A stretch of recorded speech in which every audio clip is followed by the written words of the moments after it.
শাহানাদের কোলে গিয়ে উপস্থিত হলেন। আজ মায়াবার আশি করে বাবা 12টি বছর দানা পানি ত্যায্য করে বসে রয়েছেন সন্তানের কারণে। তাই সেদিন আশি বইয়ের কাছে দুটি দাসী ছিলেন, সেই দাসীদের নাম হচ্ছে বাবা রোবা আছিয়া। তাই সেদিন আশি করে বলেছিয়া একটা সুন্দর ফুল ফুলে চলে যায়, ওই ফুলটাকে ধরে নিয়ে তোমার। আর দাসী বললেন, বড় দাসী বললেন ঠিক আছে আমি যাচ্ছি।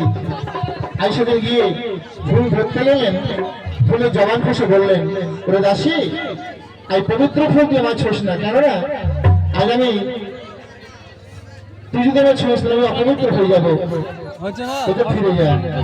এই কথা শুনেই দাসী ফিরে গিয়ে মাকে বললেন, বাবু আজ আমাকে তো ফুল ধরা দিল না। ছোট দাসী গেলেন, মাথায় বসে আর ছোট দাসী বললেন, সে দেখে ফুল ধরতে গেল, ফুলে যেমন খুশি একই কথা বললেন। তাই সেদিন দাসী ফিরে গেল, মা এই ফুল আমাকে ধরা দিল না। দাসী আশিক নিজে বললেন, ফুলে ধরলেন মাঝে তোমার চিনতে পারে তবে আমি যাবো মার হাতে। তাই সেদিন মা আমার কি করলেন, দুই দাসী দুই বগলে হাত দিলেন। হাত দিয়ে মা আমার আস্তে আস্তে মা আমার নদীর কূলে গেলেন। নদীর কূলে গিয়ে মা আমার ফুলের কাছে উপস্থিত হলেন। হয়ে মা বলছে, ওকে বিসমিল্লাহ বলে এখন ফসতে পেরেছিলে।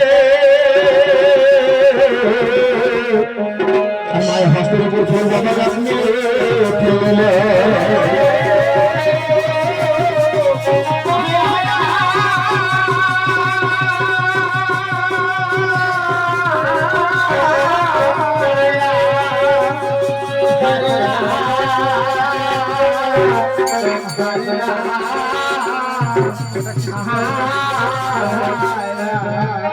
মা যখন আমার হস্তে কাটলেন, ফুল বাবা মায়ের হাসতে উঠে আসলেন। মা ফুলটা নিয়ে সঙ্গে সঙ্গে নাসিকা ধারণ করলেন। নাসিকা যখন ধারণ করলেন, মায়ের অন্তঃসত্ত্বা হলেন। তাই মায় আমার এইভাবে করে জন্ম হয়েছিলেন। তাই মায়ের আমার এক এক করে 10 মাস জলদি পূর্ণ হলেন, 10 ভূমিষ্ঠ হলেন।